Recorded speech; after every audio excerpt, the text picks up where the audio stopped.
Paris ഒളിമ്പിക്സിൽ ഷൂട്ടിംഗിൽ ഇന്ത്യക്ക് നിരാശ. മെഡൽ പ്രതീക്ഷകളായ അർജുൻ ബബൂത്തയും രമിത ജിൻഡാലും പുറത്ത്. 10 മീറ്റർ എയർ റൈഫിളിലാണ് ഇരുവരും ഫൈനൽ റൗണ്ടിൽ കടന്നത്. പുരുഷ വിഭാഗത്തിൽ ബബൂത്ത മികച്ച പ്രകടനമാണ് കാഴ്ചവെച്ചത്. ഇഞ്ചോടിഞ്ച് പോരാട്ടം നടന്നെങ്കിലും അവസാന നിമിഷം 4ാം സ്ഥാനത്തായി. വിവരങ്ങൾ നൽകാൻ ഒളിമ്പിക്സ് ഡെസ്കിൽ നിന്ന് സജിഷ ചേരുകയാണ്.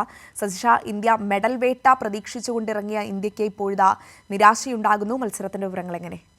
അഞ്ജന, ഇന്ത്യയുടെ 2 മെഡൽ സ്വപ്നങ്ങളാണ് ഇപ്പോൾ കരിഞ്ഞു പോയിട്ടുള്ളത്.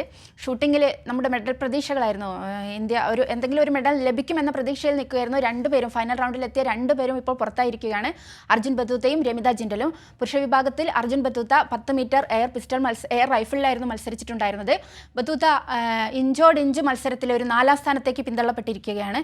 അതിൽ തന്നെ ബത്തൂത്തയുടെ മികവിനെക്കുറിച്ച് പറയുകയാണെങ്കിൽ, ഷൂട്ടിംഗ് മികവിനെക്കുറിച്ച് പറയുകയാണെങ്കിൽ തന്നെ നമ്മൾ മെഡൽ കിട്ടുമെന്ന പ്രതീക്ഷയുണ്ടായിരുന്നു. കാരണം ആദ്യം 2ാം സ്ഥാനത്തേക്ക് വെള്ളി മെഡൽ കിട്ടുമെന്ന് വിചാരിച്ചു. പിന്നെ വെങ്കലമെങ്കിലും കിട്ടുമെന്ന് പ്രതീക്ഷിച്ചു. കാരണം ആദ്യം 2ാം സ്ഥാനത്ത് നിൽക്കുന്നുണ്ടായിരുന്നു, പിന്നെ 3ാം സ്ഥാനത്തേക്ക് നിൽക്കുന്നുണ്ടായിരുന്നു. പിന്നെ അവസാന നിമിഷത്തിലാണ് 4ാം സ്ഥാനത്തേക്ക് പിന്തള്ളപ്പെട്ടത്.